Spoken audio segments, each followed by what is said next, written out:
प्रश्नावली 2 का अब हम पहला प्रश्न हल कर लेते हैं। तो पहला प्रश्न है, किसी क्रिकेट मैच में 3 खिलाड़ियों ए, बी व सी के रनों की संख्या का अनुपात ए अनुपात बी बराबर बी अनुपात सी बराबर दोनों का मान दिया हुआ है 1:2 के अनुपात में है। यदि तीनों खिलाड़ी के कुल रनों की संख्या 364 हो तो प्रत्येक खिलाड़ी के रनों की संख्या ज्ञात कीजिए। हमें ज्ञात क्या करना है? सभी खिलाड़ियों की रनों की संख्या में ज्ञात करना है। तो यहाँ पे खिलाड़ी कितने हैं? 3 खिलाड़ी है। कौन कौन से? एक है ए खिलाड़ी, दूसरा है बी और तीसरा है सी। 3 खिलाड़ी है, लेकिन इन्हीं जो 3 खिलाड़ी है अगर इनका अनुपात देखा जाए तो अनुपात होगा ए अनुपात बी बराबर बी अनुपात सी बराबर 1:2। मतलब क्या है इसके मतलब? इसका मतलब ये है कि ए अनुपात बी मतलब ए बटा बी लिखो इसको बराबर 1/2। इसी तरह से बी बटा सी बराबर 1/2। तो दोनों का मान देखो, ए बी का मान भी 1/2 है और बी सी का मान भी 1/2 है। तो हमारे पास इन दोनों में से सिर्फ 2 मान, हमें अगर इनको मानते हैं तो हम सिर्फ इसे 2 मान मान सकते हैं। तीसरा मान हमारे पास नहीं है, तो क्या करेंगे? तीसरे का मान निकालेंगे। अगर ये दोनों अगर ध्यान दे तो अगर इसको हम ए का मान मानते हैं, चलो समझो इसको, ए बराबर अगर हम ए मानते हैं और बी बराबर हम मानते हैं 2, तो हमारे पास सी का मान कहाँ है? तो हमें क्या करना है? सी का मान निकालना है। तो कैसे निकालोगे सी का मान? सूत्र में रखकर सी के मान को निकालोगे। तो सूत्र क्या है? तो देखो, यही जो मान है इसको A/B लिखो और B/C लिखो। ठीक, हमें निकालना क्या है? सी को। तो ये जो मान है वो तिर्यक गुणा होकर कहाँ चला जाएगा? ऊपर चला जाएगा। ठीक है, तो ये कहाँ पे गया? बी जो है तिर्यक गुणा होके ऊपर आ गया, तो ये आ गया बी का वर्ग हो गया। ये सी जो है तिर्यक गुणा होके ऊपर चला गया, तो यहाँ पे आ गया सी। और यहाँ पे क्या है? ए है। ए को हम नीचे ला लेते हैं, तो कहाँ पे आ जाएगा? तिर्यक गुणा होके नीचे आ गया सी के स्थान पे, तो ये आ गया ए। तो सी का मान अब निकाल सकते हैं। तो अब हम क्या करेंगे? इस सूत्र में मान रख देंगे, सी का मान निकल जाएगा। तो यहाँ पे मानों को रख दो। तो C बराबर B का मान कितना है? 2 है, तो ये हो गया 2 का वर्ग। और A का मान कितना है? A का मान यहाँ पे 1 है, 1 रखेंगे, तो ये मान प्राप्त हो जाएगा हमें C बराबर 4 मिल गया। A B C तीनों का मान निकल गया। तो A और B और C, तो इसको अनुपात बना लेते हैं अब। A अनुपात B अनुपात C बराबर 1:2:4 प्राप्त हो गया। यहाँ पे A का मान 1 निकला, B का मान 2 और C का मान 4 निकला। अब हमें इस प्रश्न में ज्ञात क्या करना है? रनों की संख्या।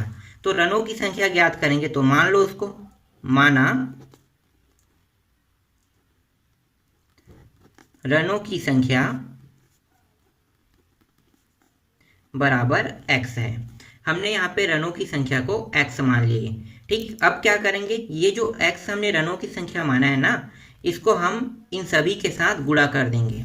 तो गुणा कर दो, तो a के साथ गुणा होगा, तो a क्या है? a का मान 1 है, तो 1 गुणित x कितना होगा? x होगा।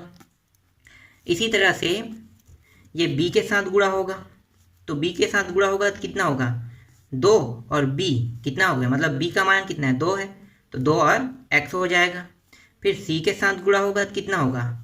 4 और x, तो ये हो गया 4x आ गया। ठीक, ये समझ में आया आपको? आगे बढ़ें। तो यहाँ पे a, b और c तीनों का मान निकल गया। a का मान x है, b का मान 2x है और c का मान 4x है। अब हम क्या करेंगे? तीनों मानों को जोड़ेंगे। क्यों जोड़ेंगे? क्योंकि यहाँ पे कहा है कि यदि तीनों खिलाड़ियों के कुल रनों की संख्या कितना है? 364 है, मतलब तीनों खिलाड़ियों की रनों की संख्या यहाँ पे दिया हुआ है, इसीलिए हम क्या करेंगे? इन तीनों मान को जोड़ देंगे। तो जोड़ दो, तो ये हो जाएगा a प्लस बी प्लस सी बराबर कितना है? ए बी सी तीनों खिलाड़ियों का रनों की संख्या 364 है। a का मान कितना है? a का मान है x, b का मान है 2x और c का मान है 4x बराबर 364। सभी को जोड़ दो, तो ये हो गया 7x बराबर 364। तो यहाँ पे x का मान प्राप्त हो जाएगा। ये 7 जो है वो कहाँ पे आएगा? तिर्यक गुणा होके नीचे आ जाएगा। यहाँ पे कुछ नहीं, मतलब क्या है? 1 है, तो क्या होगा? ये जो मान है यहाँ पे आएगा, तिर्यक गुणा होके नीचे में आ जाएगा, तो ये हो गया 7 नीचे में पहुँच गया। अब इसको भाग दे दो, तो भाग देंगे तो देख लेते हैं भाग में कितना जा रहा है। 7 एकम 7, 7 के पहाड़ा ऊपर में भी पढ़ेंगे तो 7 पंचे 35, 5 गया, बचा कितना, यहाँ पे बचा 1 और 4 तो 14, 7 दूनी 14, तो x का मान प्राप्त हो गया 52। अब इस x के मान को कहाँ पे रखेंगे, यहाँ पे रख देंगे। इसको समीकरण 1 मान लो, इसको समीकरण 2 और इसको समीकरण 3 मान लो। तो x के मान को पहले समीकरण 1 में रखेंगे, उसके बाद समीकरण 2 में रखेंगे, उसके बाद समीकरण 3 में रखेंगे। तो रख दो। तो x के मान को समीकरण 1 में रखेंगे तो समीकरण 1 है a बराबर x, तो x के स्थान पे क्या रहेगा, तो a बराबर आ गई ये 52। ठीक, एक निकल गया आपका आंसर। एक ए ने कितने रन बनाया, 52 रन बनाया। अब बी के रनों के मान निकाल लेते हैं, तो बी बराबर, बी का मान है 2x, तो ये हो गया बी बराबर 2 गुणित 52 बराबर 2 दूनी 4 और ये 5 दूनी 10, 104 रन। ये दूसरा आंसर निकल गया। और तीसरा जो है वो है सी का, तो सी का भी मान निकाल लेते हैं। तो सी है 4x, तो सी बराबर 4 गुणित 52 बराबर ये हो जाएगा 208। ये रहा आपका आंसर। ए का मान आया 52, बी का मान आया 104 और सी का मान 208 आया। दूसरा है 3 कर्मचारियों ए, बी व सी के वेतन का अनुपात 2:3:5 है। यदि उनके वेतन में क्रमशः 15%, 10%, 20% की वृद्धि कर दी जाती है तब उनके वेतन का अनुपात क्या होगा। हमें क्या निकालना है, नया वेतन मान निकालना है इनके सभी का। तो सभी का नया वेतन मान कितना बनता है ये हमें ज्ञात करना है। तो यहाँ पे कितने कर्मचारी है, 3 कर्मचारी।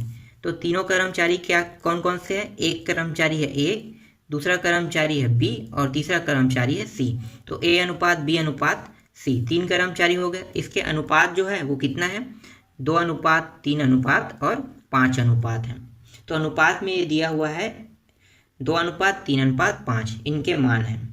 अब क्या करेंगे, अब हम जो चीज़ हमें ज्ञात करना उसे हमें मानना होता है। तो हम क्या मानेंगे, वेतन मान को मानेंगे। तो वेतन मान क्या है, नया वेतन मान निकालेंगे। तो मान लो, माना नया वेतन मान x है या नया वेतन x है, आप ऐसा लिख सकते हो, या नया वेतन मान x है, ऐसा भी आप लिख सकते हो। अब क्या करेंगे, ये जो x हमने माना है इसको हम इसके साथ गुणा कर देंगे। तो a का मान कितना आ जाएगा, a का गुणा किसके साथ करेंगे, a का मान कितना है 2 है, तो 2 का गुणा x के साथ करेंगे तो ये हो जाएगा 2x। b का गुणा, और b का मान कितना है 3 है, तो 3x हो जाएगा ये। फिर c के साथ भी गुणा करेंगे तो कितना होगा, 5x हो जाएगा। अब इनके मानों में वृद्धि बताया है, तो लाइन से दिया हुआ है 15% a का होगा, 10% b का होगा और 20% c का वृद्धि होगा। तो वृद्धि वाला जो मान दिया है इसे कैसे लिखते हैं, 10% वृद्धि मतलब 100% का प्रतिशत होता है, उसमें अगर हम 15% वृद्धि कर दें तो कितना वृद्धि हो गया, ये हो गया टोटल जो मान बन गया वो 115। इसी तरह से अगर बी में 10% की वृद्धि हो रहा है तो प्रतिशत तो 100% का होता है, 100% में 10% की वृद्धि मतलब 110%। और सी में भी वही होगा,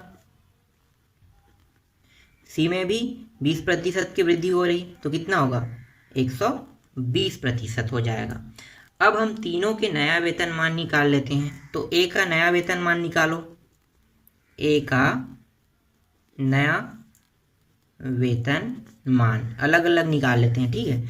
तो ए का नया वेतन मान क्या होगा, तो ए का मान कितना है, यहाँ पे देखो 2x है, ये हो गया 2x गुणित प्रतिशत कितना है 115%, ये हो गया 115%। अब यहाँ पे जो प्रतिशत है अगर मैं उसको हटाऊंगा ना तो इसके नीचे में 100 लग जाता है। तो देखो यहाँ पे प्रतिशत हट गया, क्या लिखा है 115/100 बस लिखा है।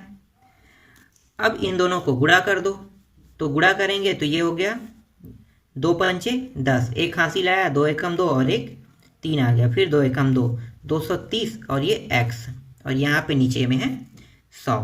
ठीक है, तो ए का नया वेतन मान कितना आ गया 230x अपान 100 आ गया। इसी तरह से बी का नया वेतन मान निकाल लो।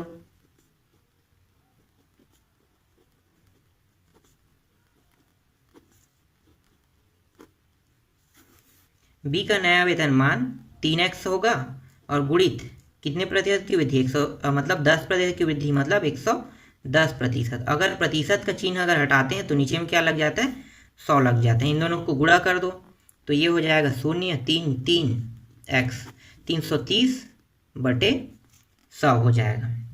ठीक, तो ये हो गया बी का नया वेतन मान कितना आया 330x अपान 100 आ गया। इसी तरह से सी का नया वेतन मान निकालो।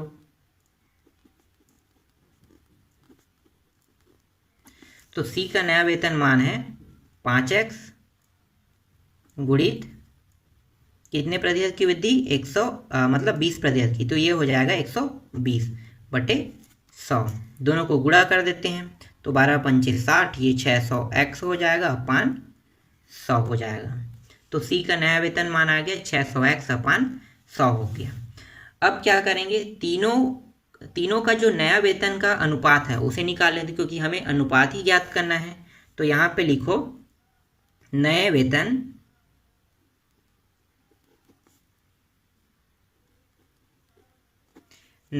का अनुपात बराबर किसका अनुपात निकालेंगे ए बी और सी का अनुपात निकालेंगे। तो ए का मान अभी क्या है नया वेतन के लिए, तो नया वेतन का देखो यहाँ पे 230x अपान 100 आया, तो यहाँ पे लिखो 230x अपान 100 लिखना है। फिर अनुपात बी का मान कितना है, तो बी का देखो 330x अपान 100 आया, 330x अपान 100 आया है नया वेतन मान। और इसी तरह से सी का भी देख लो, तो सी का हो गया 600x अपान 100। ठीक है, अब यहाँ पे देखो नीचे में सभी के हर बराबर है।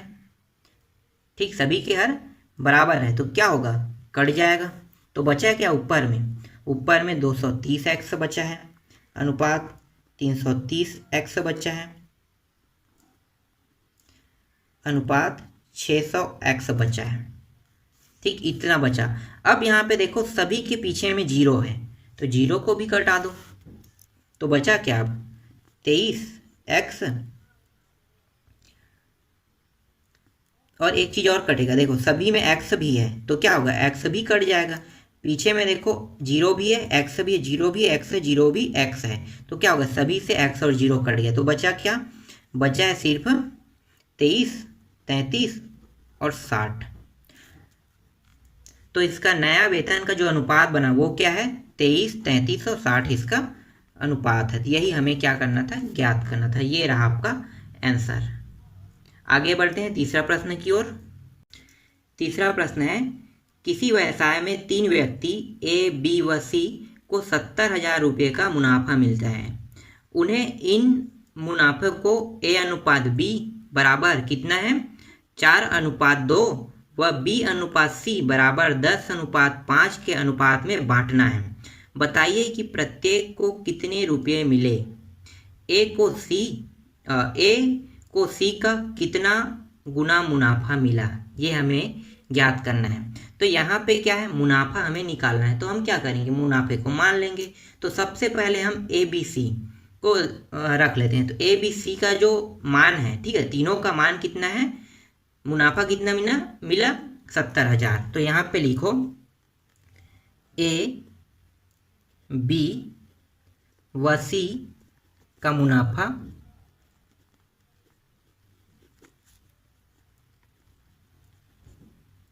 70,000 रुपये का है। अब इस 70,000 रुपये को 3 हिस्से में बंटना है इसे, तो इसके लिए अनुपात दिया है कितना है, ए बी का मान दिया हुआ है, ए अनुपात यहाँ पे लिखो ए अनुपात बी बराबर 4:2 और दिया हुआ है बी अनुपात सी का मान दिया हुआ है 10:5। अब यहाँ पे थोड़ा सा कंफ्यूजन वाला प्रश्न है कि यहाँ पे a अनुपात b दिया है, इसका मान 4:2 दिया है, और b अनुपात c दिया है, इसमें मान दिया है 10:5। मतलब यहाँ पे a b c तीनों का मान तो दिया है, लेकिन स्पष्ट मान नहीं दिया है किसी का। तो हम क्या करेंगे, इनका स्पष्ट मान निकाल लेते हैं। तो स्पष्ट मान कैसे निकालेंगे, तो स्पष्ट मान निकालेंगे अगर हम ए बी को साइलेंट रखेंगे तो हम क्या करेंगे, इसके हर का गुणा कर देंगे। तो कर दो, ए बी साइलेंट कर रहे हैं तो ए बी का मान कितना है, a/b बराबर 4:5। तो हम ए बी के मान स्पष्ट निकाल लेते हैं। तो क्या करेंगे, ए बी को हमने साइलेंट रखा और हमारे पास मान क्या है, यहाँ पे बी सी दिया है, यहाँ पे आप समझो यहाँ पे बी सी है। तो बी सी का मान कितना है, 10 और 5 है। मतलब हमारा जो b का मान है वो 10 प्राप्त होना चाहिए। ठीक है, समझो अगर हम ये मान निकाल रहे हैं a b का मान, तो हमारे पास b का मान कितना आना चाहिए, ये 2 है। b का मान कितना आना चाहिए, b का मान 10 आना चाहिए। अगर हम इस वाले के मान के एंगल से देखें तो b का मान हमें 10 प्राप्त होना चाहिए, और a का मान क्या प्राप्त होगा, a का मान हमें कुछ भी प्राप्त हो, a का मान आ जाएगा, लेकिन b का मान 10 प्राप्त होगा तभी a का मान सही सिद्ध होगा। तो देखते हैं, तो क्या करेंगे, इसका मान हम लोग 10 लाएंगे, और ये जो 5 है ये c का मान हम समझते हैं। अगर समझ लो कि ये c का मान है, ठीक है, यहाँ पे मान लो, माना c बराबर अगर हम 5 मानते हैं तो इस 5 का गुणा इन दोनों के साथ कर देंगे, ऊपर नीचे। ये 5 का गुणा ऊपर के साथ नीचे में, दोनों में हमने गुणा कर दिया। तो अब a का मान बन जाएगा। तो a का मान कितना आ गया यहाँ पे, a/b, या फिर a बराबर लिखो तो 5 चौक 20, और b का मान कितना निकल गया, यहाँ पे 10 निकल गया। तो देखो b का मान कितना लाना था हमें, 10। यहाँ पे b का मान पहले से क्या है, 10 है। मतलब दोनों मान बराबर हो गए। अब बराबर करके तुलना कर लेते हैं। अगर आपको समझ में नहीं आया तो a/b बराबर b/c। देखो जहाँ पे b है दोनों मान से हम 10 लिखेंगे, अगर आ रहा है तो सही है। चेक कर लेते हैं, a का मान कितना है, अभी 20 आया, b का मान कितना निकला, 10। अब यहाँ पे देखो b का मान कितना है, 10 है, और c का मान कितना है, 5। मतलब यहाँ पे b का मान अगर 10 आ रहा है, मतलब जो हमने ट्रिक उपयोग किया वो एकदम सही बैठा है। ठीक, समझ में आ गई है। अब आगे बढ़ते हैं, आगे प्रश्नों को हल करते हैं। अब क्या करेंगे, अब a/b/c लिखेंगे। तो a का मान 20 आया, b का मान 10 आया, और c का मान 5 आया। तो आ गया a का मान 20, b का मान 10 और c का मान 5 आ गया अनुपात में। तो जब भी हम अनुपात में जब भी मान रहता है तो हमें इसके साथ किसका गुणा करना होता है, x का गुणा होता है। तो हम मान लेते हैं, यहाँ पे क्या चीज़ निकालना है, हमें मुनाफा निकालना है। तो मान लो, माना मुनाफे को हमने x रुपया माना, ठीक है। तो इसका हम गुणा किसके साथ कर देंगे, इस पूरे मान के साथ। तो ये हो जाएगा a बराबर 20x, b बराबर 10x और c बराबर 5x। अब क्या करेंगे, तीनों का मुनाफा कितना है, 70,000। तो तीनों को जोड़ देंगे। तो a plus b plus c बराबर 70,000 रुपया। a का मान कितना है, 20x है, b का मान 10x है, और c का मान 5x है, बराबर 70,000 रुपया। सभी को जोड़ दो तो 20 10 30, 5 35, तो ये हो गया 35x, और ये हो गया 70,000। यहाँ पे x को अकेला रखते हैं, तो ये यहाँ पे कुछ नहीं, मतलब क्या, 1 है। तो तीजा गुणा होके 35 कहाँ पे आ जाएगा, नीचे में। तो ये हो गया 70,000 बटा 35। तो x का मान प्राप्त हो गया 35 दूनी 70, तो ये हो गया 2000 प्राप्त हो गया। x का मान कितना आया, 2000 आ गया। तो सभी को मुनाफा कितना मिल रहा है हमें ये निकालना है। तो सभी के मुनाफा, तो क्या करेंगे, यहाँ पे जो a b c का मान आया है, इसको समीकरण 1, इसको समीकरण 2, इसको समीकरण 3 मान लो। तो समीकरण 1 में हम x के मान को रखते हैं, तो ये हो गया समीकरण 1, a का मान 20 और x का मान कितना है, 2000। गुणा कर दो तो कितना हो जाएगा, ये हो जाएगा 40,000। 20 दूनी 40, तो 40,000 रुपये a को मुनाफा हुआ। b को कितना मुनाफा हुआ, तो b को 10x है, तो x का गुणा करेंगे तो कितना हो जाएगा, x का मान है 2000। तो ये हो जाएगा 20,000 रुपये का मुनाफा बी को हुआ। और सी को मुनाफा कितना हो रहा है उसको भी निकाल लेते हैं। तो ये है 5x, x के स्थान पर कितना रखेंगे 2,000, तो ये हो गया 5 दूनी 10, तो ये हो गया 10,000 रुपये का मुनाफा सी को हुआ।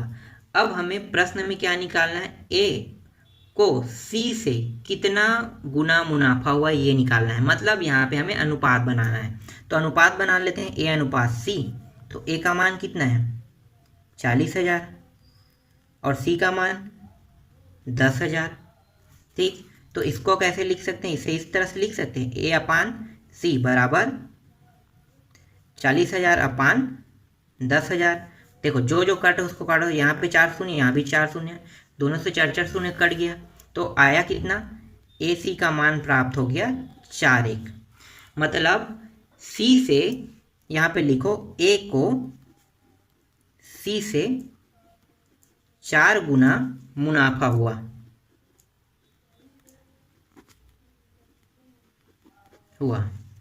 ठीक, तो इस तरह से प्रश्न क्रमांक 3 भी कंप्लीट हो गया। बाकी जो प्रश्न बचे हैं उनको हम लोग नेक्स्ट पार्ट में कंप्लीट करेंगे।